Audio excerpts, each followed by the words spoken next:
Luego tenemos del tejido celular subcutáneo, es una celulitis. No es la celulitis que a veces las mujeres tenemos, no, es otro tipo de celulitis que en un momento vamos a hablar. Luego también tenemos la osteomielitis y la artritis. Y en el aparato respiratorio, neumonía y otras infecciones. Entonces, aquí que hemos visto, ¿qué afecta a la piel? ¿Por qué? ¿Dónde habita este? En la piel. ¿Qué afecta también otra digamos, respiratoria? Ay, se Vamos a cortó. decir, afecta a la piel y digamos, a la faringe. ¿Qué tiene que ver el tejido subcutáneo y el tejido óseo? Esto aquí más que todo produce, acuérdate, que cuando hay, digamos, una herida muy grande o algo que permita una entrada muy grande de la bacteria, aquí pues obviamente ya no va a atacar solamente su hábitat, la piel o la faringe, sino que ahora también va a atacar otras áreas, más que todo, acuérdate, óseas y el tejido subcutáneo. Aquí vemos la foliculitis, el impetio, que es más común en niños, la paranoquia, la furunculosis, la celulitis, que es esta parte de aquí, que vemos que es como una área enrojecida, que es caliente, la osteomelitis, aquí vemos que es como, digamos, una afección muy severa del hueso, que aquí podemos ver que hasta puede llegar a verse el hueso. Ahora, si hablamos de enfermedades causadas por toxinas, porque hemos visto que tiene diferentes toxinas, aquí vamos a ver que es el síndrome del shock tóxico o el síndrome de piel escaldada. Y entre otras, una septicemia, abscesos cerebrales, una hidrosadenitis y una bacteriemia. ¿Y todo esto qué causa? Una intoxicación alimentaria. Acuérdate de eso, es importante. Aquí vemos un absceso cerebral, vemos que es esta parte de aquí. Acuérdate, cuando nosotros hablamos de un absceso, nos referimos como que a un grano, ¿no? Pero aquí no vamos a hablar que hay un grano en el cerebro, obviamente sería irracional. Entonces vemos como que un absceso es una formación aquí que por lo general tiene un poco de grasita, tiene un poco de bacterias, y eso forma un absceso. Luego la hidrosadenitis, y lo que más, digamos, nos interesa es la intoxicación alimentaria.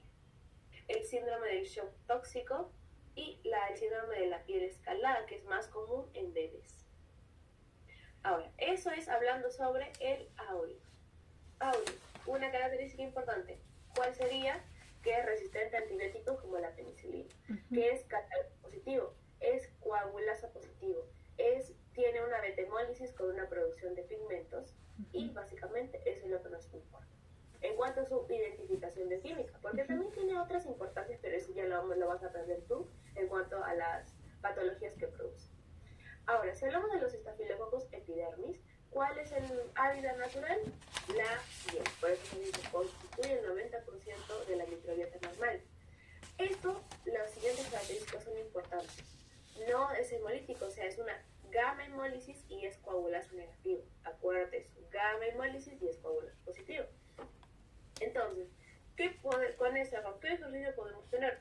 Por ejemplo, si vemos que nos ha crecido y vemos al microscopio en el gran, que es un coco, es un estafilococo. Ahora, ¿cómo identifico, por ejemplo, entre un aureus y epidermides? Hago mi prueba de calatasa y ¿qué me sale positivo? Pues N, sí es un estafilococo. Hago mi prueba de enagar sangre. ¿Qué he visto? Es una gamma hemólisis. Entonces, automáticamente, ¿qué es? Una epidermitis. Pero también debemos hacer la otra prueba de la coagulasa para verificar. Coagulasa, ¿qué salió? Negativo. Entonces, ¿qué es? Una epidermitis. Muy importante saber como que tener una esquemita que en las diapos de la misilaciones, aquí lo vamos a ver. Entonces, hábitat igual, piel y vías respiratorias. ¿Y cuáles son los grupos de riesgo? Pacientes sometidos a procesos invasivos por catéteres, prótesis metálicas, una diálisis peritoneal, pacientes inmunosuprimidos y niños prematuros, de suma importancia. Factores de patogenicidad, una glucocáliz de protección. Acuérdate, la glucocáliz es parecido a la cápsula, pero la cápsula es más dura y con una forma definida, pero la glucocáliz no. La glucocáliz es como que es más blanda, por así decirlo, y no tiene una forma definida. Luego se adhiere a superficies plásticas y metálicas. Es por ello, digamos que su frecuencia, más que todo en hospitales, porque vemos que superficies plásticas, casi todas las superficies que tenemos son plásticas, un tacho de basura, un plato un plato, entre otros, y metálicas también, donde, por ejemplo, las riñoneras, ¿no? Todo metal más que todo en el hospital. Y luego una formación de biofilms. ¿Qué quiere decir biofilms? Un biofilms es lo mismo que una biopelícula. ¿Qué quiere decir? Como ya lo vimos en la anterior unidad, quiere decir que esta bacteria, específicamente esta Staphylococcus la epidermidis, va a producir en su ambiente un ambiente que sea perfecto, el paraíso para él. Por ende, no sé, en su ambiente puede aumentar el pH, puede aumentar, no sé, que hayan otras bacterias, entre otros, ¿de acuerdo? Muy importante. O sea, Aquí, el biofilms es un ambiente que crea la y bacteria. que la bacteria crea, exactamente, la bacteria crea. Porque por ende, acordémonos, si bien es cierto las bacterias son seres procariotas, que son más antiguos y son más precarios, por así decirlo, pero eso de acá han evolucionado mejor que nosotros, de tal forma que tienen características que los hace que más que todo en su huésped sean difíciles de eliminar o de matar, por así decirlo. Entonces aquí vemos la infección por catéter. Como vemos aquí, es una gran, bueno, no así aguja, sino una gran punta, por así decirlo, que va a ingresar en nuestra piel. Y la bacteria que se encuentra aquí habitando va a decir, ah, ya mira, aquí vemos un ingresito para entrar, va a entrar de frente. Una bacteriemia. Bacteriemia, ¿qué quiere decir? Que esta bacteria va a estar en la sangre. Acuérdate, bacteria quiere decir bacteria. Y mia o emia siempre es sangre. Si yo decía bacteriuria, ¿qué quiere decir? Bacterias en orina. Acuérdate, es muy importante saber esas últimas para saber lo que decimos. Y una septicemia quiere decir una sepsis. También aquí infecciones por implante de prótesis. Bueno, vemos que, por ejemplo, las prótesis de cadera, ¿no? Que para ponerlas o para reemplazarlas, pues hay que hacer cortes significativos. También una infección de herida y una cistitis, que es básicamente una infección de vejiga. Luego hablamos del Staphylococcus saprophyticus. Aquí, igual, mira, es no hemolítico, es coagulasa negativo, es resistente aquí a la novobiosina. Acuérdate, anótate donde estés, en tu cuaderno, en algo, resistente a la novobiosina. ¿Por qué? En un momento vamos a ver. No fermenta el manitol, y aquí, en el hábitat, aquí como que este es un poco rebelde, porque si bien es cierto, habita la piel, pero habita el tracto genitourinario, sobre todo el área periuretral, o sea, toda la parte de abajo. Acuérdate, la uretra, la vejiga, los uréteres, toda esa parte. Ahora, si bien es cierto, en el epidermidis yo he dicho que puede producir cistitis, que es una infección de vejiga, las infecciones urinarias van a estar siempre más relacionadas con el saprophyticus. Infección urinaria más relacionada con el saprophyticus. Ahora, yo te dije, ¿por qué tienes que aprender de esta resistencia a la novobiosina? Epidermidis y saprophyticus no producen hemólisis, son gamma hemolíticos y son coagulasa negativos. Entonces, si yo tengo estas dos características, ¿qué nos ayuda a diferenciarlas? O identificar, mejor dicho, un saprophyticus de un epidermidis, la resistencia a la novobiosina. En un momento, creo que en las diapos tiene, vamos a ver que cuando inoculamos un medio y le ponemos un disco de novobiosina, si es resistente, ya sabemos, es saprophyticus, y si es sensible, es epidermidis. Muy importante saber eso. Acuérdate, es una forma de identificarlo. Entonces, con esto lo que te he hablado, ya podemos identificar qué especie de Staphylococcus es. Aquí vemos los factores de patogenicidad, más que todo, aquí, ¿por qué decimos que está relacionado con las ITUS? ¿Por qué? Porque dentro de unos receptores tienen receptores específicos con las células de la uretra, por eso los hace más susceptibles a infecciones del tracto urinario y no a otras infecciones. Por ejemplo, pacientes con sondas, obviamente porque es un tubo que literal tiene, digamos que le da un acceso libre a la bacteria, a la vejiga y a la uretra. Más que todo neonatos durante el proceso de parto, inmunosuprimidas y mujeres embarazadas. Aquí, patología. Infecciones urinarias más que todo en mujeres jóvenes sexualmente activas. Muy importante saber eso. Aquí, bueno, ya hemos visto que no tiene hemólisis.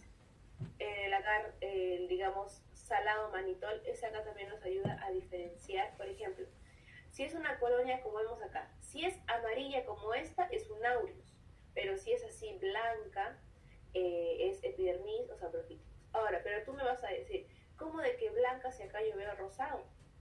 Hay que acordarnos que en este caso el agar salado mannitol, el medio, el color original del medio es este color rosadito. Entonces aquí evaluamos el color de la colonia. Si el color de esta colonia es blanca, es o epidermis o saprophyticus. Y si es media de color amarilla, pero que además ha tenido un cambio en la colonia, es un áureo. Ahora, aquí vamos a hablar de digamos, este diagrama, que es muy importante, que es justo lo que te estaba diciendo. Pero antes, permíteme ir al servicio un momento, por favor. Ay, ay, ay, adelante, no te preocupes.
Ya está. Ya regresé. Ya, sigamos.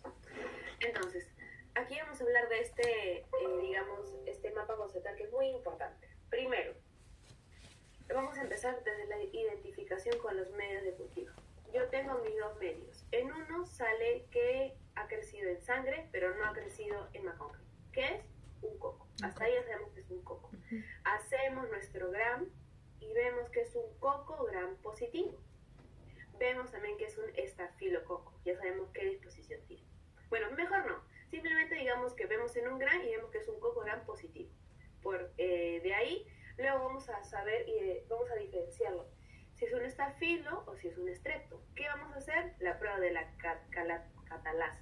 Siempre te voy a decir calatasa. La profesora también lo dice así. Sí, calatasa, sí, ya. Entonces, es catalasa. Si es positiva, ¿qué es? Es estafilo. Y si es negativa, ¿qué es? Estrepto. Hasta ahí tenemos eso muy importante. Ahora, luego, si es positivo, ¿qué quiere decir? Como dije, es un estafilococo. Tenemos aquí tres especies: aureus, epidermis y saprophyticus. Ahora, ¿cómo lo identificamos? Primero con la prueba de coagulasa. ¿Cuál es la positiva? Si es coagulasa positivo, es el aureus y ya lo hemos identificado. Pero si es negativa, es epidermis y saprophyticus. Todavía nos falta diferenciar cuál es. Es por ello que te dije que es importante la novobiosina, que es un antibiótico. Vamos a hacer la sensibilización. Si vemos que es sensible, es epidermidis. Y si vemos que es resistente, es saprophyticus. Hasta ahí. ¿Has entendido esa parte? Más o sea, sí te entendí, pero a mi cabeza está dando vueltas. O sea, no está fija no está fijo el conocimiento todavía. Está así volando. Ya, pero mira. Si, por ejemplo, a mí me funcionan estos mapas conceptuales, pero, por ejemplo, si a ti no, puedes buscar una forma de que te acuerdes, pues, ¿no? Puede ser, por ejemplo, entonces, primero, identificar o diferenciar entre un estafilo y un estrepto, pero de calatasa. Diferente. Calatasa. Luego, ahora, identificar entre las tres especies, por ejemplo, el aureus, acuérdate, estas tres especies van a tener tres características. El aureus es calatasa positivo, es coagulasa positivo y es beta hemolítico. Tres características: aureus, calatasa positivo, coagulasa positivo y beta hemolítico. El aureus y epidermidis comparten tres características también: galatasa positivo, gamma hemolítico o no hemolítico y coagulasa negativo. Hasta ahí. Ahora, diferenciar entre el epidermidis y el saprofíticos, ¿cuál es? La novobiosina. Exactamente. Aquí sí hay que ponernos en memoria. Identificar entre los dos cuál es la novobiosina. Si es sensible es epidermidis y si es resistente es saprofíticos. Ahora, por ejemplo, ¿tú has visto los discos? ¿Cómo es que cuando es sensible y cómo es resistente? He visto los discos en el laboratorio de licenciado. Ahí los he visto. Cuando es sensible, ¿qué quiere decir? Por ejemplo, vamos a tener alguna patita, algo... Ya. Digamos, este es mi medio, ¿ya? Este es mi medio. Aquí tengo mi asa ya estéril, ya agarro mi colonia. ¿Y qué voy a hacer? Voy a inocular toda la placa, todo el medio. Dejamos que se siente un poquito y vamos a agarrar, digamos, aquí tenemos nuestro disco de novobiosina. Vamos a ponerlo acá, bien bonito. Si al cabo de 24 horas crece, la colonia sigue que vemos que está ahí, es resistente, fuerte, resistente. Resistente. Sí, es resistente. ¿Por qué? Porque al ser resistente, la bacteria ya no ha podido, digamos, como que crecer, se queda ahí.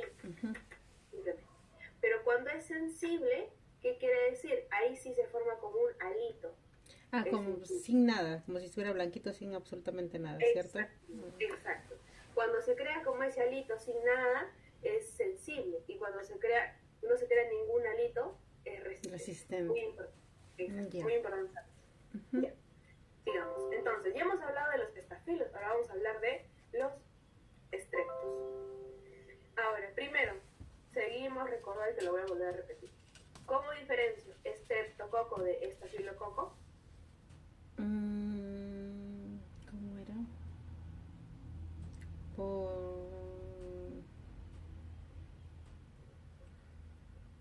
Por la catalasa, si era positivo o negativo. Si era positivo era estafilo y si era negativo era un estreptococo. Muy bien, perfecto, exactamente lo mismo. Ahora, otra diferencia, ya hemos estudiado eso.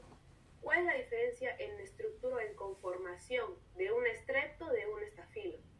Es que un estrepto es como un racimo de uvas. No, al contrario. Estrepto es como una cadena y el estafilo es como un racimo de uvas. Sí. Exacto. Muy bien. Perfecto. Entonces, ahora vamos a seguir hablando de eso. Entonces, vemos. También es un coco gran positivo que está agrupado en cadenas. Aquí su hábitat normal es el tracto respiratorio y digestivo. Aquí ya vemos otra diferencia. El estafilo, ¿dónde se encontraba? En la piel y más que todo en la nasofaringe o en la faringe. Estreptococo, ¿dónde se encuentra? Tracto respiratorio y el digestivo. Ahora vemos que es catalasa negativo y no posee cápsula, excepto el Streptococcus pneumoniae. Eso es muy importante. Pneumoniae tiene su cápsula, las demás no tienen. Es importante saber eso. Ahora, aquí la forma de identificar entre estos estreptos, ¿cómo es? De acuerdo a la hemólisis que tiene, y también vamos a usar la resistencia hacia los antibióticos. Por ejemplo, si en agar sangre es beta hemólisis, es Piógenes o es Agalactiae. Si tiene una alfa hemólisis, es Pneumoniae o es un Streptoviridans. Y también hay los que no son hemolíticos. Por ejemplo, aquí vemos un estreptococo beta hemolítico y un estreptococo alfa hemolítico. Ya sabemos la diferencia. Mira, aquí lo que te digo, como que ese pigmento verde, acá sí se ve. Exacto, cómo se puede diferenciar. Entonces, vemos que es beta y alfa hemolítico más que todo en las principales. En el beta hemolítico, ¿cuáles están? El Piógenes, como vemos aquí, y el Agalactiae. Y en el alfa, el Pneumoniae y el Viridans, el Streptoviridans. ¿Ya? Importante saber eso. Ahora, por ejemplo, ¿para qué vamos a usar una diferenciación? Porque como yo te digo, si vemos nuestro agar sangre, ya hemos identificado que es un estrepto porque es catalasa negativo. Por ende, vemos, es catalasa negativo, de frente, ¿qué es? Es un estrepto. ¿Cuál especie? Nos vamos a la agar sangre, a la placa de agar sangre, y vemos qué tipo de hemólisis es. Si es beta, allá puede ser Piógenes o puede ser Agalactiae. Y si es alfa, puede ser el Pneumoniae o puede ser el Streptoviridans. ¿ya? Es muy importante saber eso. Y para ello vamos a identificarlos por la sensibilidad a cierto medicamento. En el caso de los beta-hemolíticos, la bacitracina. Y en los del alfa, la optoquina. Porque no hay otra forma de diferenciarlo, solamente con la sensibilidad a ciertos medicamentos. Por ende, si al poner nuestro disco, como vemos aquí, si al poner nuestro disco de bacitracina es sensible, es Piógenes. Y si es resistente, es otro estrepto, como por ejemplo el agalactiae. Ahora, vemos, si en el alfa también le ponemos nuestro disco, en este caso de optoquina, si es sensible es neumonía y si es resistente es un virus. ¿Entendiste esa parte? Sí. Entonces, siguiendo ese ejemplo, este acá, ¿qué sería? Aquí he puesto mi bacitracina. ¿Sería sensible o resistente? Sensible. Exactamente. ¿Y acá? Igual. Igual, sí. Sensible, muy bien. Exacto. Porque sensible. para que sea resistente tendría que crecer todo, o sea, estar todo llenito. Exacto, esta colonia tendría que ir hasta por acá. O sea, le vale que esté ahí la optoquina, por ejemplo. Sí, yeah. Ahora, por ejemplo, cuando hacía con mis compañeros, algunos como que todavía sentían cierta duda, pero ¿por qué este es sensible y por qué cuando no hay resistente? Por esto más que todo. Aquí vemos que es sensible y se ha formado este halo, ¿verdad? Pero este es un halo de ¿qué? De inhibición. ¿Por qué? Porque este medicamento, cuando va a estar en contacto de la bacteria, la va, por así decirlo, la va a matar. Por ende, por eso vemos que aquí está libre este halito, que no tiene nada, está libre de bacterias. O sea, es sensible. La bacteria entra en contacto con esta y se muere en esta parte. Es sensible. Acuérdate de eso, ¿ya? Quizás a veces hay algunas confusiones en eso. Ya. Aquí vemos, por ejemplo, para si hablamos en cuanto a la clasificación, hay los que son del grupo A, los del grupo B, los del D y del C y G. Pero más que todo lo que nosotros utilizamos es la del A y del B, y de los otros grupos, pero que no tienen en este caso. Por ejemplo, cuando siempre te dicen, por ejemplo, no sé, la Miss, por ejemplo, te va a decir, ya, dime cuál es el estrepto del grupo B. Al toque tú, Agalactiae.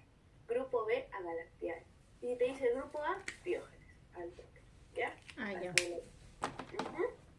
Por ello, Piógenes, Agalactiae, ¿qué tipo de hemálisis era? Beta. Neumonía y el viridans, alfa. Exacto. ¿Cuál es grupo A? Piógenes. Grupo B, Agalactiae. Ahora, vamos a hablar sobre cada uno de ellos. Como habíamos hablado, el estreptopiógenes, que es el grupo A. ¿Qué tipo de hemálisis? Beta. Puede tener cápsula, como no, pero el que más tiene cápsula es el neumonial, ¿ya? Es el neumonial. Una transmisión aérea, tienen el 15%, es más que todo portadores faringios. La patogenia, directa o a distancia, por ejemplo, se adhiere a las células de la faringe, también evade la fagocitosis y tiene enzimas y toxinas. Y a distancia, quiere decir complicación de infecciones supuradas y mecanismos autoinmunes. Aquí vemos, por ejemplo, respiratorio, piel y tejidos blandos. Infecciones respiratorias, faringitis, sinusitis, otitis, o sea, la faringe, el sinusitis, creo que es esta parte por acá más o menos, y la otitis, que es el oído. Y las de piel, impétigo, celulitis, erisipela, escarlatina y la fascitis necrotizante. Que aquí la escarlatina está relacionada con la toxina eritrogénica, ¿ya? Muy importante. Esos eran los supurativos. Ahora, ¿por qué decimos supurativos? ¿Por qué? Porque aquí vemos que van a, digamos, por así decirlo, va a aparecer estas lesiones que son supurativas. Como heridas, que se pueden curar. Exacto, heridas, claro, que puede tener pus, puede tener un poquito de sangre, eso, son supurativas.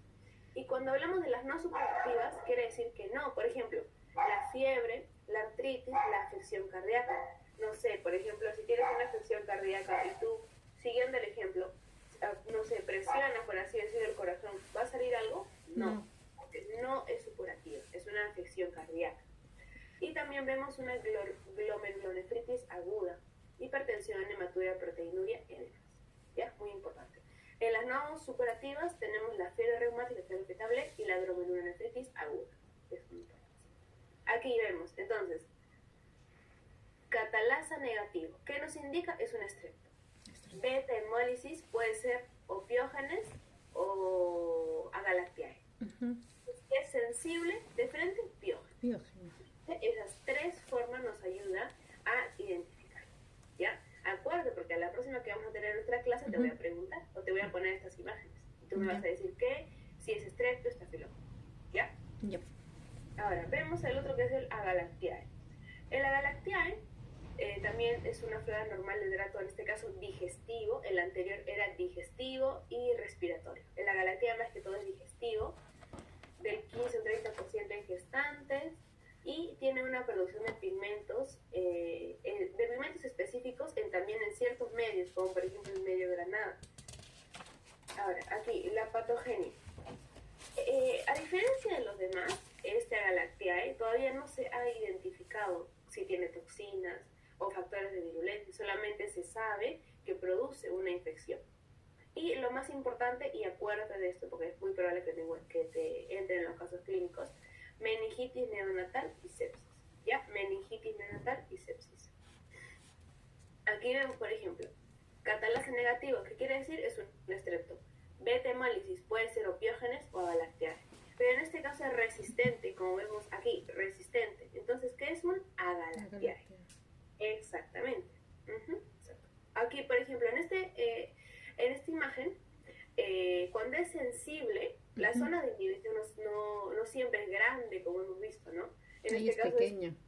Exacto, es pequeño, tendrá unos 5 milímetros por si acaso. Bueno, en este caso, ¿no? Para saber.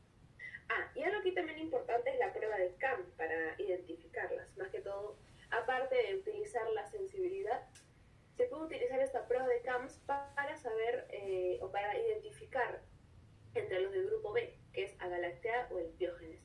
Porque dice que se produce un factor que aumenta la beta-hemólisis de una cepa indicadora, como vemos aquí. Por ejemplo, aquí tenemos nuestra garzangue. Vamos a inocular una línea del Staphylococcus aureus y vamos a también inocular 2 líneas de dos cepas también, Streptopiógenes y Streptogalactiae. Por ejemplo, aquí vemos que ha crecido como que esta como flechita, lo podemos, por así decirlo, identificarla o relacionarla. Si ha crecido así como una flechita, es un Streptogalactiae. Y si no ha crecido, es un Streptopiógenes. ¿Entendiste esa parte? No, no entendí. Hay otras mías. Sí. Entonces, por ejemplo, para diferenciar entre los del grupo B, que es Agalactiae y Piógenes, hemos visto que ¿qué usamos? Que es la de sensibilidad a la vasopresina, ¿verdad? Sí. Pero acá también se puede utilizar la prueba de CAM, que es que básicamente dice que las especies del género Streptococcus del grupo B va a producir un factor que aumenta la beta-hemólisis ante una cepa indicadora, que en este caso la cepa indicadora es un Staphylo aureus. Entonces, ¿qué vamos a hacer? Tenemos nuestra placa, vamos a agarrar una colonia que ya está identificada que es de Staphylococcus aureus. Agarramos nuestra asa y le damos como una línea. Luego, de nuestra muestra problema, que es de nuestro agar, de nuestra muestra problema, vamos a agarrar también otra vez una colonia y vamos a poner esas 2 líneas. Una línea abajo y una línea arriba. Pasa el día, que es más que todo el periodo de incubación, y si vemos que se forma así como esta flechita es un Streptococcus agalactiae. Porque se dice que este Streptococcus agalactiae tiene como que, ante presencia de aureus, tiene como que este factor de crecimiento. ¿Ya? Flechita. Pero si, por ejemplo, al pasar las 24 horas, vemos que aquí nuestra colonia inoculada no ha crecido nada, es un Piógenes. ¿Entendiste la Ya, sí, ahora sí entendí. Entiendo que para hacer la prueba de CAM tienen que poner una muestra del Staphylococcus aureus que ya está determinada, que ya está verificada. Y de esta misma lo que van a hacer es agarrar las muestras problemas que me estás indicando de la Agalactiae y del Piógenes. Los ponen cerca a la línea del Streptococcus aureus y van a ver la reacción. Si hay una reacción, como crecimiento de las mismas bacterias, entonces es una galactea. Y si no hay ninguna reacción, va a ser como sale la imagen línea recta, entonces es un piógenes. Así, ¿no? ¿Cierto? Sí, exactamente, ya. Sí, es un piógenes. Uh-huh. Siguiente. Ahora, ya hemos visto del Agalactiae, ahora vamos a hablar del Pneumoniae. Aquí, en este caso, es una flora normal del tracto respiratorio. ¿Viste? Ya vemos las diferencias. En el primero, por ejemplo, en el piógenes, ¿cuál era? Tracto respiratorio y vía aérea más que vía todo. aérea, ajá. Bueno, en el Agalactiae, el tracto digestivo. Y en este caso, en el Pneumoniae, respiratorio. Ve, mira, en esta imagen, ¿qué vemos? Que son cocos, ¿verdad? Que vemos que tienen, digamos, esa disposición en cadena. Pero algo también aquí importante mencionar es que cuando tú veas en el GRAM, no vas a ver un racimo o una cadena larga. Porque en ese proceso de coloración, de echar colorante, limpiar, lavar eso, la bacteria como que pierde su forma o su conformación, ¿ya? Y se va a ver así. Pero lo importante es que sepas que es un coco, gram positivo. Aquí, la patogenia inhibe la fagocitosis y luego tiene unas toxinas o unas enzimas en este caso, que sería la neumolicina y la neuraminidasa, que ¿qué va a hacer? Va a invadir el tejido, ¿ya? Invadir el tejido. Entonces, la infección más, digamos, más característica, ¿cuál sería? La neumonía. ¿Por qué? Porque es el Streptococcus pneumoniae. Entonces produce neumonía, otitis, sinusitis, que es una infección respiratoria, y también una infección de tejido del sistema nervioso central, como una meningitis. ¿Ya? Muy importante. Entonces, aquí tenemos. Si hacemos nuestra prueba de catalasa, sale negativo, es un estrepto. En este caso es una alfa-hemólisis, o es un Pneumoniae o es Viridans. Y si es sensible a la aptoquina, como vemos aquí, ¿cuál sería? Sería un neumonía. Acuérdate eso. Sensible, un neumonía. Y luego tenemos aquí el Viridans. Que el Viridans, por ejemplo, a diferencia de los demás, este es un grupo. Es un grupo en que engloba a cierta cantidad de bacterias, pero que, por ejemplo, no se estudian específico cada una o por individual, porque digamos que son de baja virulencia, no tienen antígenos y toxinas y no tienen una cápsula. Por ende, como que no son de mucha importancia, pero se estudian porque siempre sabemos que pueden aparecer ciertos casos raros, ¿no? Que pues, entonces es por ello la importancia de conocer también este Streptococcus. Ahora, la flora normal en el tracto respiratorio, piel y mucosas. Aquí lo más importante, y acuérdate, la endocarditis bacteriana, y algunas especies se relacionan con caries dentales. Aquí vemos, entonces, si vemos caries dentales, puede ser un Viridans. Si vemos una endocarditis bacteriana, también puede ser un Streptococcus. Aquí, si es catalasa negativa, ¿qué es? Es un estrepto. Es beta-hemólisis. Puede ser o Pneumoniae o Viridans. Pero este es resistente a la aptoquina, por ende es Viridans. ¿Ya? Más que todo eso. ¿Tienes alguna duda? No, ahorita no. Ya, muy bien. Ya hemos terminado una, nos quedan dos. Sí. Así, una duda. ¿Dónde está? ¿Qué me dijiste? ¿Qué me dijiste? Se me olvidó lo que me has repetido como 2 o 3 veces al inicio de tu exposición.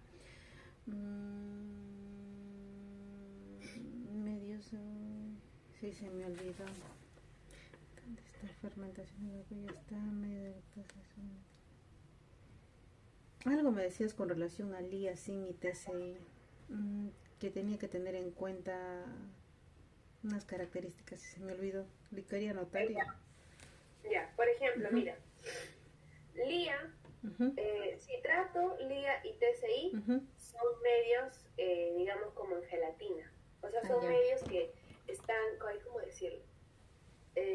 Son medios sólidos, ya, para así decirlo, son medios sólidos. En cambio, el SIM es un medio semilíquido. Primera diferencia. ¿Ya?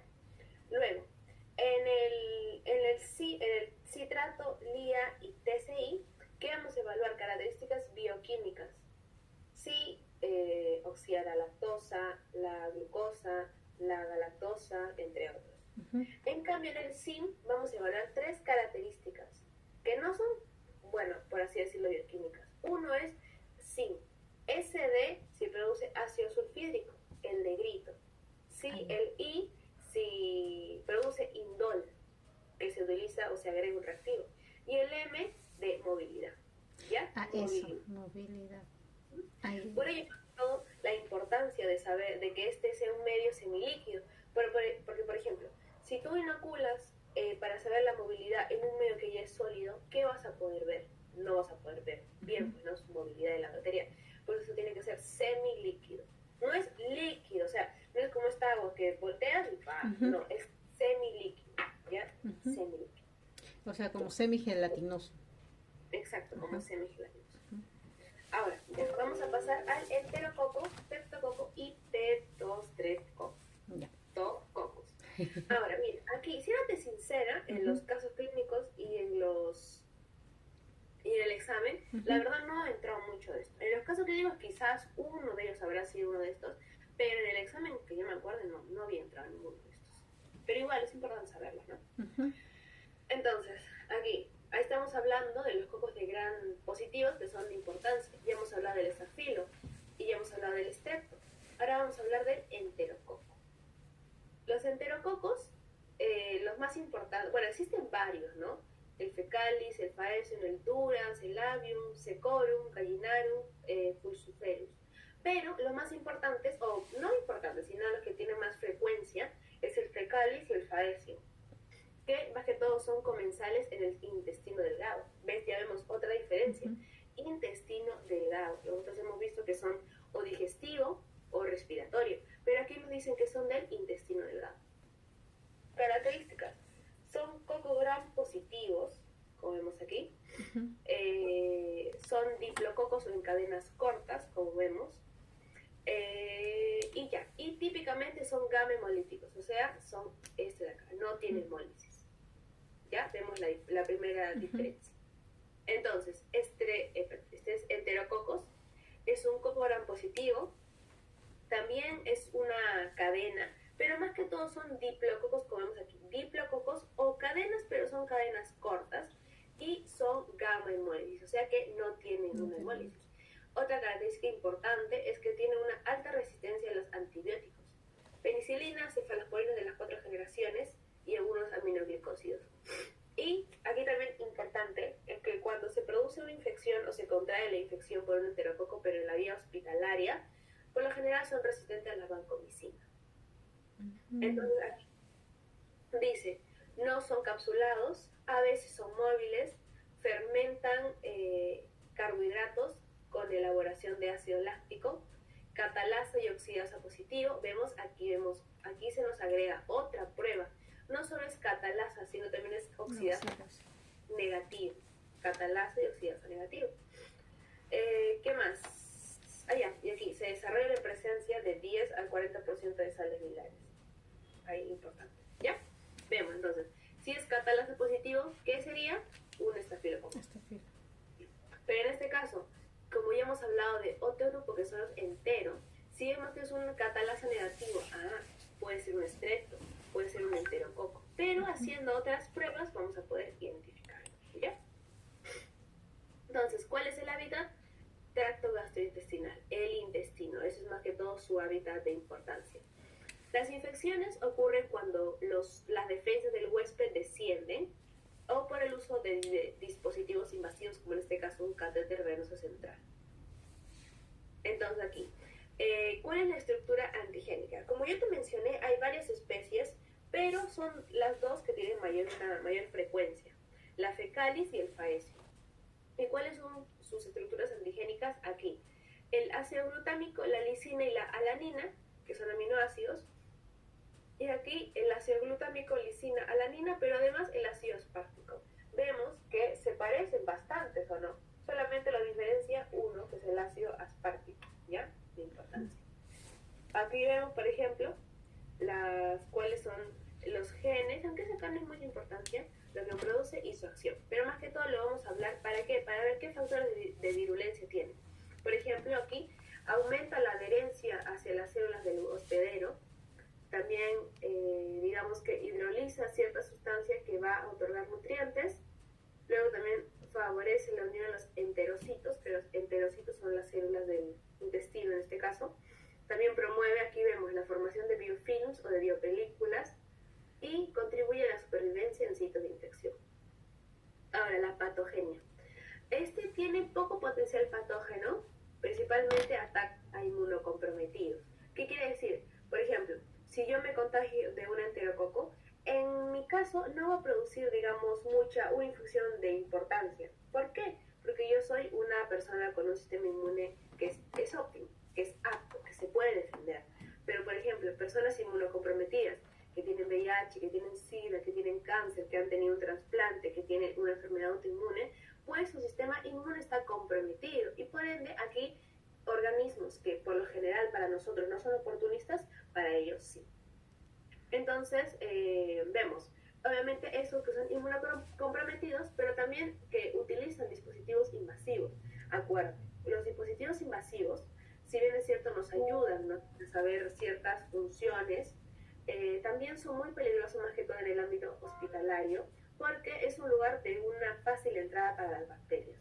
Vemos aquí el catéter urinario, porque básicamente es una vía directa hacia la vejiga o hacia el sistema urinario. También el catéter venoso central que vemos aquí, que literal es una entrada directa al corazón. Y también relacionados a una cirugía abdominal o en el caso de una peritonitis. Ahora, la importancia clínica.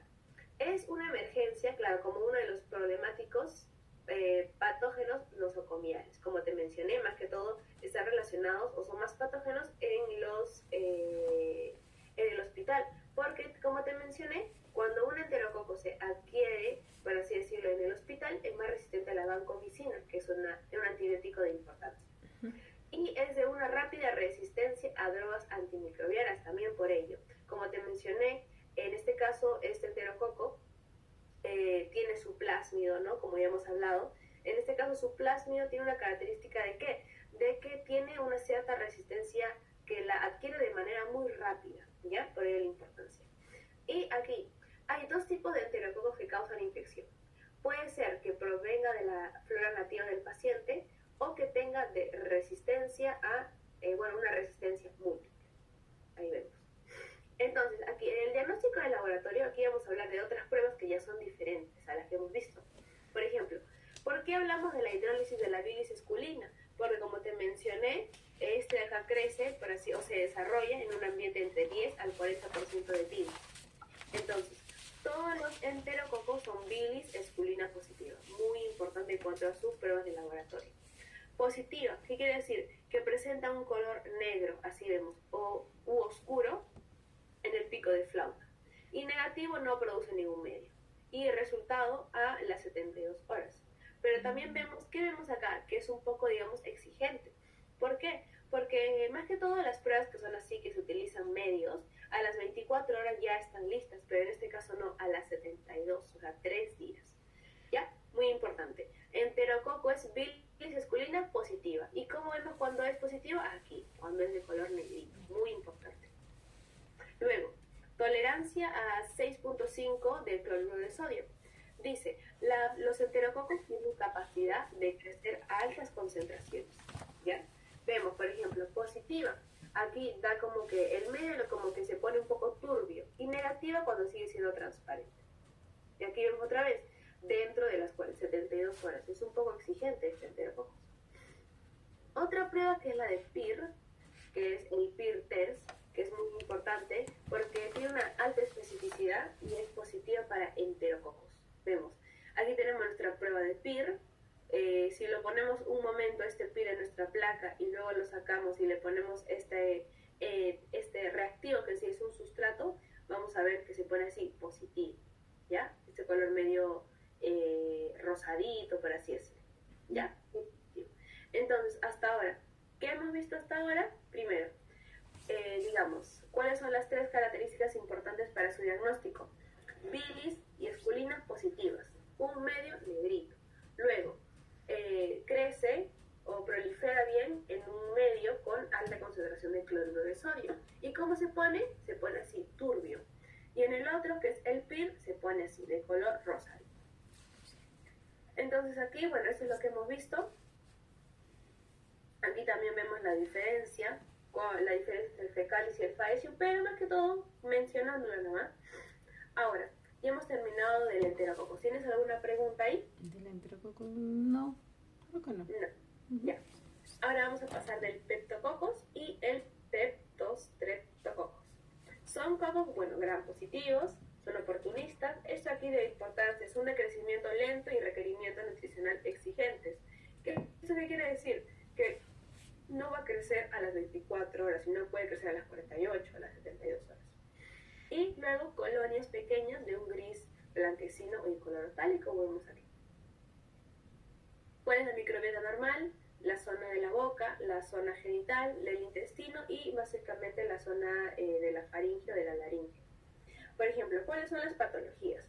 Como hemos visto que tiene varias, digamos, zonas normales donde puede habitar, puede ser en la cabeza, ya hemos visto, una absceso cerebral, otitis, sinusitis en el abdomen, una apendicitis, una peritonitis. ¿Qué? No, no dije nada. No, perdón, escuché algo. Luego, en las vías respiratorias inferiores, un absceso, una neumonía, y también ginecológicas, porque hemos visto que puede habitar el área genital femenino, como la endometritis, el absceso ovárico y una salpingitis. Aquí. Entonces, cuando hablamos de los factores de virulencia, aquí también tiene unos importantes. La presencia de fimbrias. Las fimbrias son las que te dije que son como esos pelitos, ¿no? Que son cortos, que básicamente eso le da esa característica de poder adherirse a la superficie de una célula o la superficie de una mucosa. La fibrinolicina, las proteínas de pared, que básicamente las proteínas de pared son las que son antifagocíticas, luego otras proteínas, las de cápsula también. Ahora, si hablamos netamente del peptococos, está dispuesto en pares, tetradas, montones o cadenas cortas. Vemos aquí que ya tiene diferentes formas, ¿no? Por ejemplo, en el estrepto eran simplemente cadenas, pero aquí no. En el enterococos eran o diplococos o unas cadenas pero cortas. Pero aquí en el peptococos pueden ser diplococos, pueden ser tetradas, pueden ser simplemente como unos montoncitos o pueden ser unas cadenas también cortas, ¿ya? Y pertenecen a la microbiota normal. Ahora, aquí tenemos especies. La Niger, que es el único representante del género, de mayor importancia, se cultiva, dice, en sangre enriquecido, forma colonias lisas, negras, irregulares, pero ese acá tiene una mayor importancia en los animales, ¿ya? No tanto en nosotros. Dice, produce infecciones en el tejido blando, bacteriemias, sepsis post-aborto, endometritis, abscesos y úlceras cutáneas. Identificación S, acá era lo que yo te decía, que es justo lo que nos dice acá. Se cultiva en un agar sangre, en este caso es especial porque es enriquecido. ¿Y qué vamos a ver aquí? Colonias lisas, negras e irregulares. Y se vuelven gris cuando se expone al aire. ¿Vemos esto aquí? ¿Vemos una colonia lisa? Sí. ¿Negra? Sí. ¿Y un poco irregular? También puede ser. ¿Ya? ¿Vemos esto? ¿Qué sería? Un Peptococcus niger. ¿Ya? Importancia. Y vemos aquí que es una catalasa y una oxidasa también negativo. También es una coagulasa negativa. Ahora, en el Peptostreptococcus, acá también se forma en cadenas, no forma esporas, es de un crecimiento lento, enriquecido. Mira, aquí vemos que existen 17 especies, wow, es demasiado. Pero para nosotros solamente nos importan estos 6. El anaerobius, el magnus, el pregoti, el micros, el indicolus y esta que la verdad no lo puedo pronunciar, así que mejor lo leemos. Entonces, los factores de virulencia: cápsulas, proteínas de pared, capacidad de adherencia, producción de ciertas enzimas o, digamos, de ciertas toxinas que hacen que sea, ¿no?, resistente. Ahora, estas bacterias, por lo general, casi todas presentan proteínas de pared y algunas presentan cápsulas que, como ya te digo, cada vez que veas que tiene pared y cápsula, su principal función es que evita la fagocitosis. Y la capacidad también de adherencia, de adherirse, ¿cómo se llama? De adherirse o, digamos, de fijarse, ¿no?, en la mucosa. Más que todo es en la mucosa, no tanto en la célula, en la mucosa. Patología. Se ubica, por ejemplo, en el cerebro, en el hígado. También puede producir, en este caso, celulitis, en el intestino, en la boca, en la piel, porque forma también parte de nuestra microbiota normal, pero es un oportunista. Acuérdate cada vez que escuches una palabra oportunista, quiere decir que afecta a los inmunocomprometidos, siempre, oportunista. Como te mencioné, nosotros no somos inmunocomprometidos, somos con un sistema inmune, digamos, bueno. Por ello, para nosotros no se considera un oportunista. Oportunista es para los inmunocomprometidos. Entonces, si hablamos del anaerobius, ¿por qué se dice, mira, anaerobius? ¿Por qué? Porque es un anaerobio. Básicamente es la diferencia. Es uno de los más resistentes, se distribuye en la microbiota normal, tiene un tamaño irregular. Por eso puede afectar el corazón, las válvulas cardíacas, como vemos aquí, una endocarditis bacteriana, puede afectar el sistema genital, en el caso de la mujer, y también el sistema digestivo. El magnus, más que todo, se encuentra en la carne putrefacta, y más que todo se relaciona a la apendicitis, como vemos aquí. Luego tenemos el micro, que aquí está más que todo está relacionado con la cavidad oral, infecciones periodentales, periamigdalino, entre otros. El indolicus, que aquí está, más que todo aquí, ¿cómo podemos identificarlos? Por sus colonias. Aquí tiene un tamaño medio, sus colonias son grises, una superficie brillante, una colonia circular y convexa, tal y como vemos aquí. El asaccharolithicus, que aquí tiene una cavidad del intestino humano, bueno, que mejor dicho, habita alguna cavidad del intestino del humano. Puede ser intestino, boca, pleura, útero, vagina. Vemos que son cavidades, ¿ya? Cavidades, no órganos. También pueden producir fiebre puerperal, que si no me equivoco creo que es una fiebre después de que hayas dado a luz, creo. Y se caracteriza por no metaboliza azúcares y produce abscesos. El preboti, que también está relacionado a infecciones del aparato genital femenino, pero acuérdate, cuando hablamos de una infección urinaria, más que todo nos relacionamos al saprofíticos, no a los otros, ¿ya? Y bueno, aquí vemos que básicamente cómo son sus pruebas. El Níger, aquí es negativo, vemos que es casi todo. Vemos que una característica es que ellos no fermentan azúcares. Vemos, ninguno de estas 6 especies que hemos visto, ninguno fermenta azúcares, ¿ya? Y ya, ¿de aquí tienes alguna pregunta? De ahí...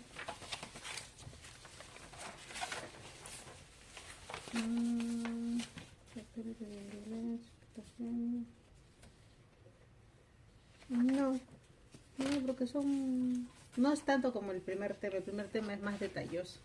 Sí. Acá más que todo es saber, por ejemplo, ¿dónde se encuentra cuál es el de la carne putrefacta? El macro. ¿Cuál es el de la boca? El micro. Y así, básicamente, ¿no? Y por último, vamos a pasar al último, pero no menos importante, que es la Neisseria y la Moraxella. Mira, aquí en la Neisseria y la Moraxella, por ejemplo, son cocos, sí, pero ¿estos qué? Estos son cocos gram negativos. Son cocos gram negativos. Los anteriores eran cocos gram positivos, estos son negativos. Entonces, la familia Neisseriae, aquí vemos que está la Neisseria, la Moraxella y el Cinetobacter. Pero más que todo vamos a hablar de la Neisseria. Mira, diplococo gram negativo. Es algo muy importante. Entonces, Neisseria, característica principal, es un coco, sí, pero es un coco gram negativo. Y su disposición es diplococo, o sea, 2. Dice, es oxidasa positivo. Y eso me estaba olvidando. Algo importante, la Neisseria siempre la vas a ver dentro de los polimorfos, como vemos aquí, dentro de los polimorfos, ¿ya? A diferencia, polimorfos, claro, que son los neutrófilos, los eosinófilos y los basófilos. Son células blancas que tienen gránulos, los polimorfos, ¿ya? Por ejemplo, a diferencia de los anteriores, que tú lo podías simplemente, ¿cómo veíamos las imágenes? Un fondo y ahí veíamos las bacterias, ¿verdad? Sí. Aquí no. Aquí vemos que se encuentran dentro o están asociados, en este caso, a los polimorfos. Aquí, por ejemplo, si tú ves esta imagen, ¿qué puedes ver? Primero, bacteria, coco bacilo. Es un coco. Parece que es un diplococo por su disposición. Gram positivo, gram negativo. Gram negativo. ¿Y dónde está? Está asociado a estas células blancas. Una Neisseria. ¿Ya? Muy importante. ¿Cuáles son las células blancas ahí, Sabrina? Sí, son estas acá. Estos 3. Ya. en los núcleos segmentados. Ya. Por lo que parecen neutrófilos. Sí. Mira, haciendo un paréntesis, cuando tú ves una lámina, cuando veas, mejor dicho, tu gram, tienes que seguir un orden, porque si no te vas a marear. Primero, tú vas a ver morfología, coco, bacilo. Ya, me imaginamos es un coco, muy bien. Su conformación, digamos que no es diagnóstica, pero nos ayuda a ver, ¿no? Vemos, es como, digamos, en forma de estafilo, en forma de racimo, es en forma de cadena larga, en forma de cadena corta, están simplemente asociados en dos. ¿Y cuál es la otra? Gram positivo, gram negativo. Ya, esas son tres formas de saber identificarlo. ¿Ya? Muy importante. Entonces, aquí vemos otra prueba, la oxidasa positiva. Vemos que es oxidasa positiva, porque las anteriores que vimos, si no me equivoco, el enterococos, creo que era oxidasa negativa, ¿ya? Este es oxidasa positiva. Aquí hay, mejor dicho, dos que son patógenas para el hombre, la meningitidis y la gonorrea. Dice, los gonococos y los meningococos son homólogos. Bueno, en esta parte de acá no, para no confundirnos, ¿ya? Hay que saber de un meningococo y un gonococo. El meningococo quiere decir que es más que todo el aparato respiratorio superior. Algunas veces poseen plásmido y causan meningitis, ¿ya? Meningitis. Y el gonococo, infección del genitales, mayor parte poseen plásmido y causa gonorrea. Ahora, ¿por qué acá dice meningococo y gonococo? Pues recuérdate que son cocos y que tenemos dos especies, o es la Neisseria gonorrhoeae o es la Neisseria meningitidis. Pero algunas personas, digamos, para hacerlo práctico, no le dicen Neisseria meningitidis, sino simplemente un meningococo y un gonococo, ¿ya? Para saber. Entonces, acuérdate, meningococo de meningitidis está relacionado al aparato respiratorio superior. A veces no posee plásmido y meningitis, fuerte, meningitis. Y el otro es el gonococo, gonorrea. La gonorrea es una ETS, bueno, ITS ahora. Por ende está relacionado a infecciones genitales y causa la gonorrea, más que todo. Entonces, empezando. Neisseria gonorrhoeae es un diplococo gram negativo, como vemos aquí, no tiene cápsula. Aquí, oxidasa, catalasa positivo, fermenta la glucosa. ¿Ya? Por ejemplo, si vemos acá, en esta imagen, ¿qué nos llama la atención? ¿Qué te llama la atención aquí? A mí hay la acumulación de puntitos. ¿Eso de acá? Sí. Ya. Bueno, aparte que ¿qué más? A ver. ¿No te llama la atención estos polimorfos? Ah, bueno, sí. Sí, claro, también. Estos son polimorfos. No sé si has llevado hematología, creo que todavía no. Estos son polimorfos. Acuérdate, estamos hablando de qué? De las células blancas, que son los leucocitos. ¿Ya? Hay unos que son polimorfos y otros que son simplemente mononucleares. ¿Qué quiere decir? Los polimorfos, que es un núcleo, vemos que no es una bolita, no es una bolita, sino que está segmentado. Por eso se dice polimorfo nuclear. Entonces aquí vemos estos polimorfos. ¿Ya? Acuérdate, aquí, por ejemplo, aquí tiene tres segmentos, un polimorfo. ¿Ya? Entonces, en esta lámina, ¿qué nos llama la atención? Muy bien, como dijiste, estos puntitos que son las bacterias y que están asociados ¿a qué? A estos polimorfos o a estas células blancas. Lo que caracteriza, como te mencioné, oxidasa catalasa positivo y fermenta glucosa, muy importante. La patogenicidad, el pilio, las fimbrias, que básicamente, como te digo, como te dije, este de acá. Estas pilis o estas fimbrias, ¿qué les da la característica de adherirse? Mira, vemos como esos pelitos como que se adhieren a las células o a la mucosa. Luego, las proteínas de superficie, que este casi sería bueno que te aprendas porque creo que esa casi entra en el examen. La proteína de superficie, que es el POR, que interviene en la formación de poros. De poros. La proteína RMP, que está relacionada también con la formación de poros y estimula la actividad de bloquear la actividad bactericida. Luego tenemos la proteína 2, que es OPA, que produce un carácter opaco. Opaco. Y luego los lipoligosacáridos, nada más.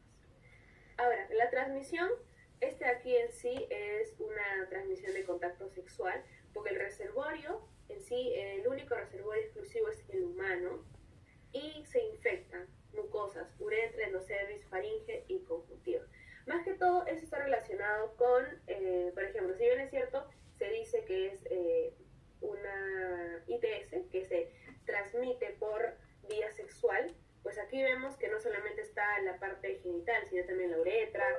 cervifaringe, conjuntiva, que más que todo están relacionados con las formas de, digamos, de relaciones sexuales, más que todo por estar relacionado, ¿ya?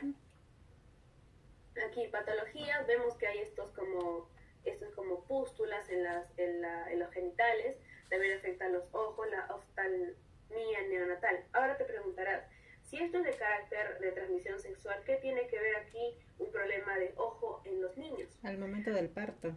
Ahí Exacto. se contagia, tiene contacto con los fluidos, en este caso con la vagina, por así decirlo, ¿no? Exactamente, muy bien, esa era la... Me robaste la explicación, pero muy bien. Pues está bien.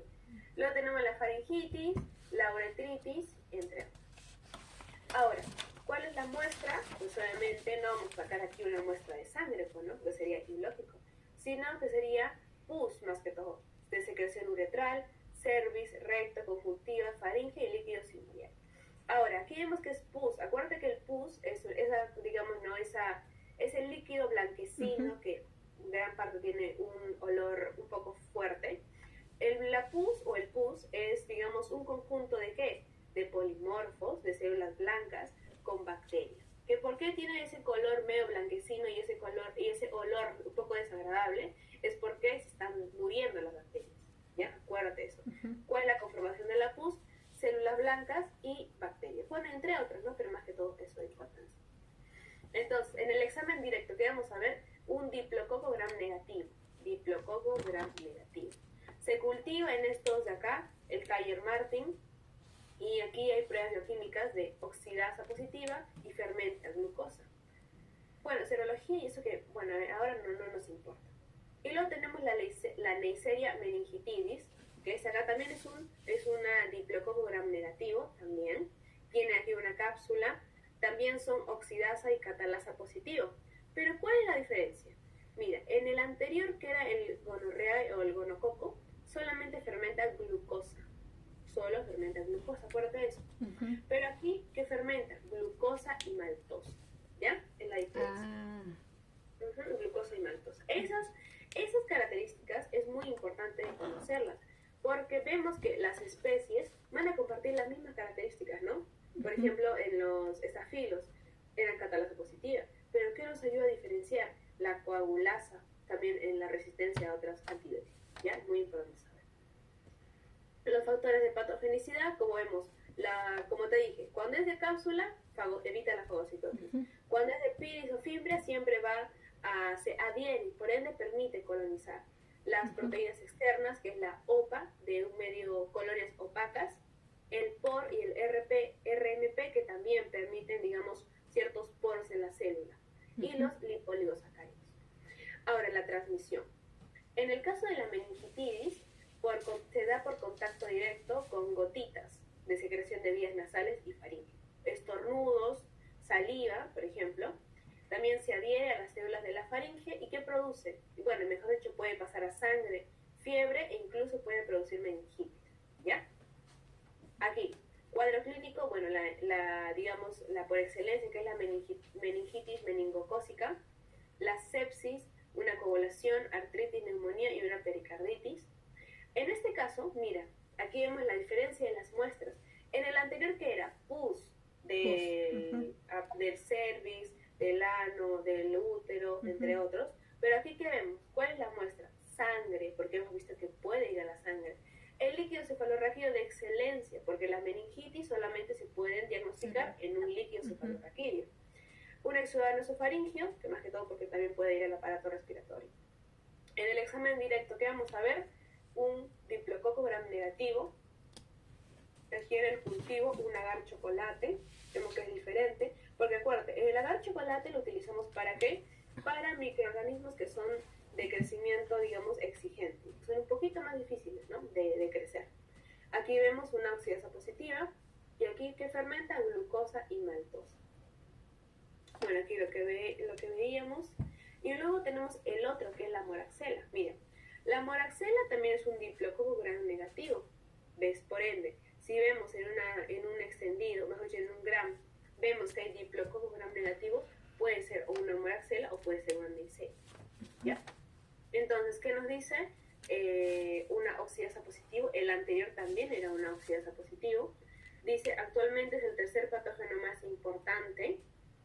para el sistema respiratorio, o el tracto respiratorio. Sus factores de virulencia, fimbrias. A ver, ya que estamos repitiendo, ¿las fimbrias para qué eran? Para adherirse, adherencia. Muy bien. Bueno, aquí tenemos la proteína. La cápsula. Era para evitar la fagocitosis. Exactamente, la cápsula con la pared. Muy bien. Ahora, la transmisión. Se ingresa al ser humano por la vía nasofaringea. Dice, infecta el tracto respiratorio superior, pudiendo afectar los oídos, ojos, sistema nervioso y los senos paranasales, que son estos de acá. Y aquí también, los inmunocomprometidos son los más susceptibles, ¿ya? Patogenia, en niños y en adultos. Mira, vemos, en niños, otitis, sinusitis, bacteriemia, también puede producir meningitis, pero meningitis más que todo es el meningitis. Y en adultos puede producir, se exacerben pacientes con EPOC, que es la enfermedad pulmonar obstructiva crónica, más que todo pacientes que tienen este EPOC, va a ser cuando prolifera más esta bacteria. Luego tenemos neumonía en ancianos e infecciones nosocomiales. Aquí, ¿cuál es la muestra? Una punción por aspiración, porque puede ser en el oído o en la sinusitis o incluso el esputo. Vemos que está más relacionado con ¿qué? Con el sistema respiratorio. Como dije, ¿qué vamos a observar en el gram? Un diplococo gram negativo. Cultivo sangre de chocolate y bueno, y pruebas bioquímicas de oxidasa, catalasa, entre otros. Entonces, aquí vemos, mira.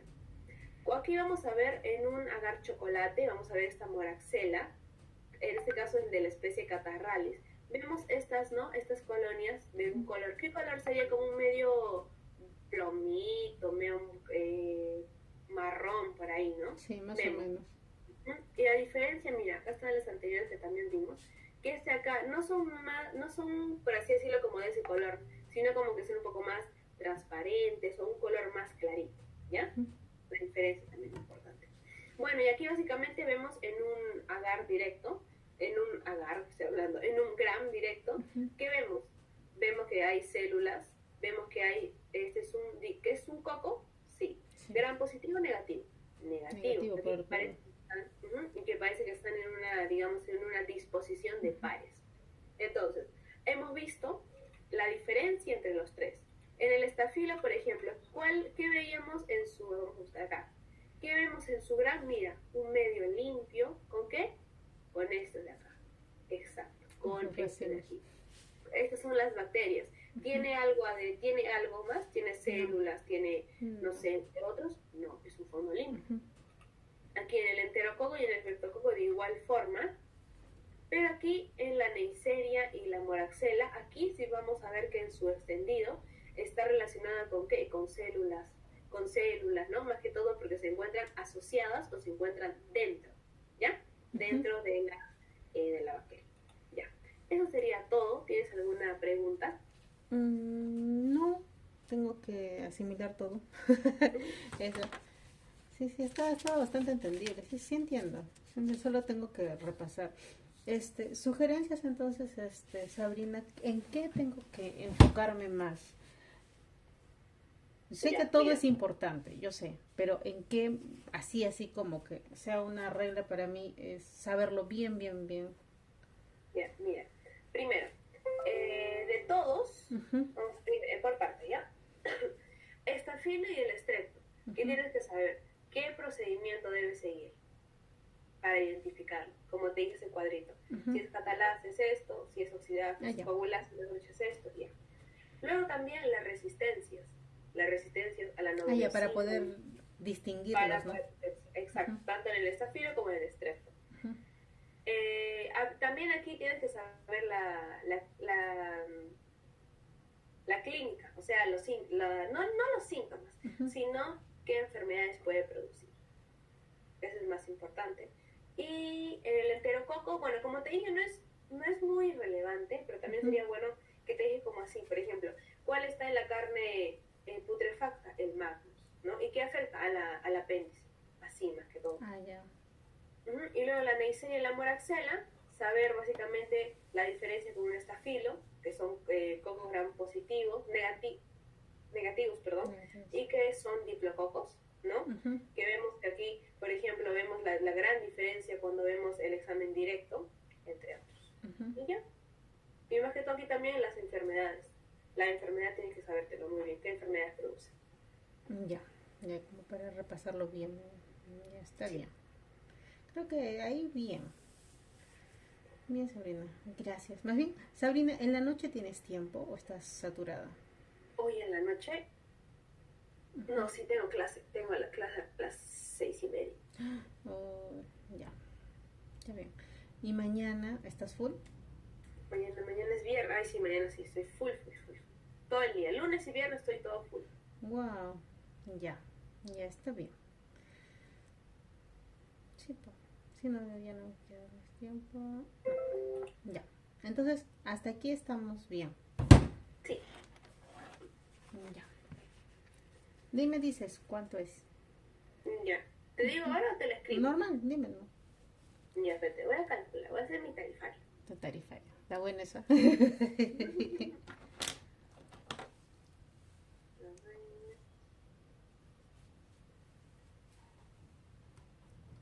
te parece 25? Ya, ya está bien. Ya. No hay problema. Ya. Listo. Luego me escribes si quieres para otro día y me dices así como ahora el tema. Ya, ya sí, está bien. Más bien, ¿crees que puedas elaborar así como un balotario de preguntas con referente a esto? ¿Sí? Ya, sí, no te preocupes. Ya. Eso solamente creo. Hoy día nos va a tocar hacer práctica de esto, porque esta es la clase que nos dio la semana que pasó. Entonces, para esa práctica nos dijo que teníamos que ir pues ya sabiendo, ¿no? Ya teniendo una idea. Sí entiendo, sí tengo que ahora lo voy a repasar también antes de entrar a clase porque es a la 1. Entonces, ya voy con eso. ¿Sabes si pregunta? O sea, cuando entras pregunta. ¿Les ha preguntado a usted? No pregunto mucho. Porque dijo, de frente me van a ver láminas y eso. Me imagino que... Por ejemplo, lo que te puedo preguntar es ya, ¿qué ves? No le vas a decir bacterias, pues no te va a jalar. Tienes que seguir como te dije. Ver, por ejemplo, ves una lámina. Por ejemplo, vamos a hacer acá un ejemplo. Ya. A ver. ¿Dónde está? Esta firma. Ya, por ejemplo, acá. Te ponen esa lámina. Y te va a decir, por ejemplo, ¿qué ves? Ya. Le vas a decir, veo bacterias que son cocos, que parece una conformación en racimo. No le vas a decir de frente estafilo, porque te he dicho que no se puede, simplemente viéndola y, digamos, identificarla.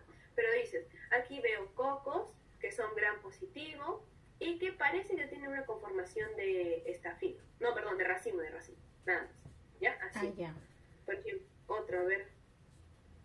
Acá. ¿Aquí qué ves? Veo bacterias que son cocos, son gram positivo. Aquí, mira, aquí, por ejemplo, tienen conformación de racimo, no, incluso parecen cadenas, ¿verdad? Por eso la importancia de que todavía con la visualización o la primera visualización no se identifica la forma, ¿ya? Ya. Que más, acá también veo cocos que son gram positivos, que tienen conformación, parecen de un racimo. ¿Qué más tenemos? Ay, acá acá, perfecto. Acá, mira. Si te dice, ¿qué veo aquí? Acá veo, aquí veo bacterias cocos que son gram negativo y que están asociadas a polimorfos nucleares. Aquí, mira, acá ves lo mismo. También veo cocos que parecen que son diplococos, porque tenemos aquí 2, pues ya parecen diplococos que están relacionados o que están asociados a polimorfos, que parece que estuvieran dentro del polimorfo. ¿Y así? Ya. Nada más. Ya. Ya entonces. Eso voy a tenerlo en cuenta. Ya, Sabrina, más ratito te giro. Ya, está bien, ¿Sí? no te preocupes. Ya, listo, Sabrina. Chao. Muchas gracias. Chao, cuídate. Chao, nos vemos otro día. Sí, nos vemos otro día.